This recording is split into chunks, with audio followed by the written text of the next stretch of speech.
Silakan duduk.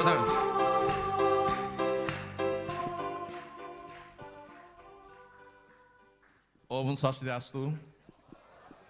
Selamat malam teman-teman yang saya muliakan. Assalamualaikum warahmatullahi wabarakatuh.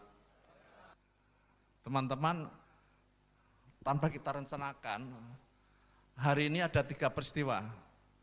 Tadi Mas Ferdinand mungkin tidak begitu menyadari, 10 minggu yang lalu, 10 minggu artinya 80 tahun yang lalu, di hari ini,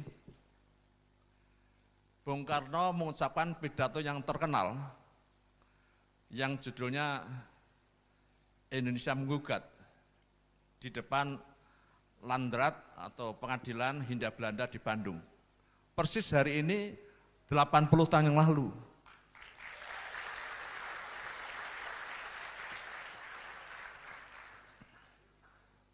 Desember 1949,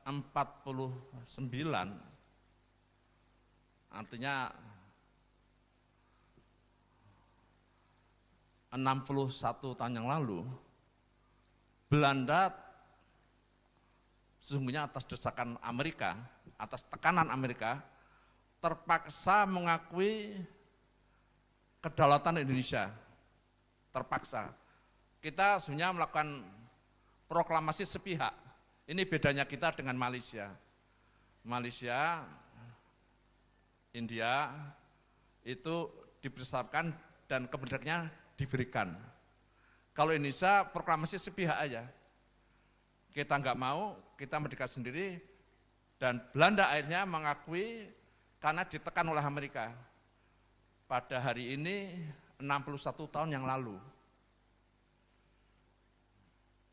Dan yang ketiga, hari ini juga kita meluncurkan sebuah gerakan kebangkitan ekonomi rakyat Nusantara.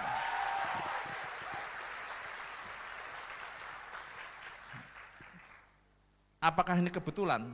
Saya rasa tidak. Saya juga tidak menduga bahwa 3 peristiwa penting ini terjadi pada hari ini. Dan kalau itu terjadi di Bali, itu alasan lain yang mengukuhkan Bali harus menjadi awal kebangkitan ekonomi rakyat.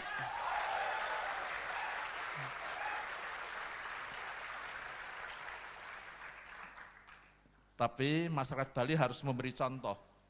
Itu Pak Marta, harus ngasih contoh. Contoh tidak harus dari Jakarta, tidak harus. Contoh bisa datang dari mana saja. Karena sekarang jarak telah mati. The death of distance. Karena ada teknologi. Petani kacang tanah dari Georgia, satu hari bisa jadi presiden Amerika Serikat. Namanya Jimmy Carter.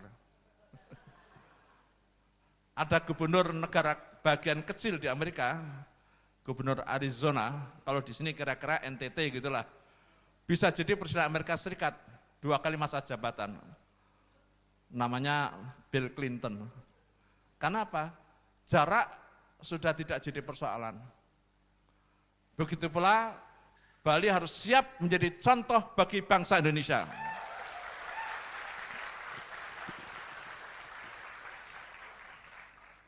Contoh apa? Contoh dari semangat kebangsaan. Nasionalis kita ini harus lebih dari sekedar nasionalisme bola. Itu sesaat. Kita pilu rasa hatiku, Indonesia dipecundangi 3-0. Dan di SMS kita nyalakan Malaysia pakai laser yang bisa merusak retina mata dari pemain Indonesia. Saya setuju, Saudara Ferdinand tadi. Kalau karena laser ya 1-0 maklum. Kalau 3-0 memang kita kalah kok. Tapi bukan itu masalahnya. Kenapa rasa kebangsaan timbul hanya karena bola? Kenapa kalau bangsa kita disetrika, diperkosa ratusan orang, tidak timbul rasa nasionalisme kita? Kita kenapa tidak marah? Paling ngedumbel, ngomel.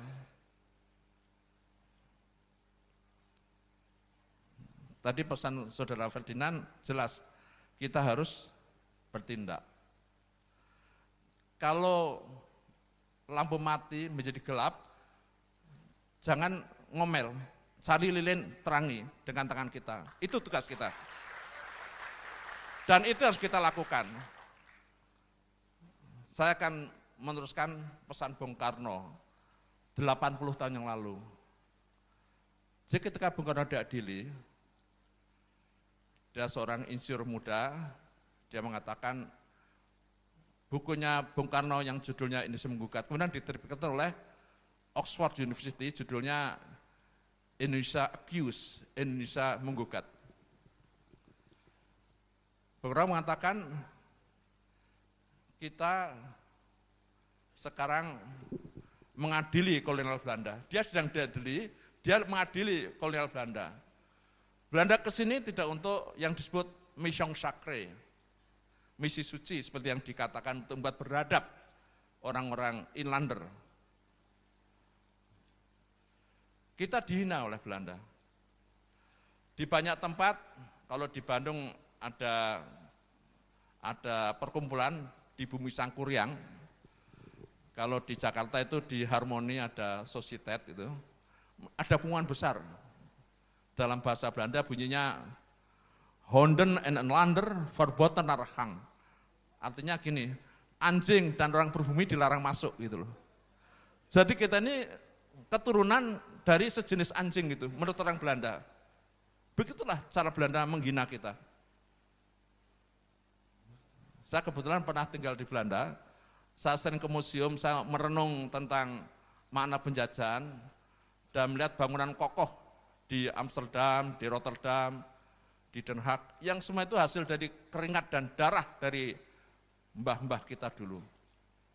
Yang menciptakan suatu momentum besar, Belanda melakukan akumulasi ekonomi secara besar-besaran dan menjadi bangsa yang kuat sampai hari ini. Bangsa kita bangsa yang keplei betul dulu itu ya. Kepleinya apa? Mudah diadu domba, itu nomor satu. Dan itu teorinya Belanda begitu, divide et impera. Pimpinnya itu bisa disuruh menindas bangsa yang sendiri, syaratnya dipuji-puji. Sekedar disogok, dia sudah melakukan menjadi budak kaki tangan dari kepentingan VOC, kepentingan kapitalisme Belanda.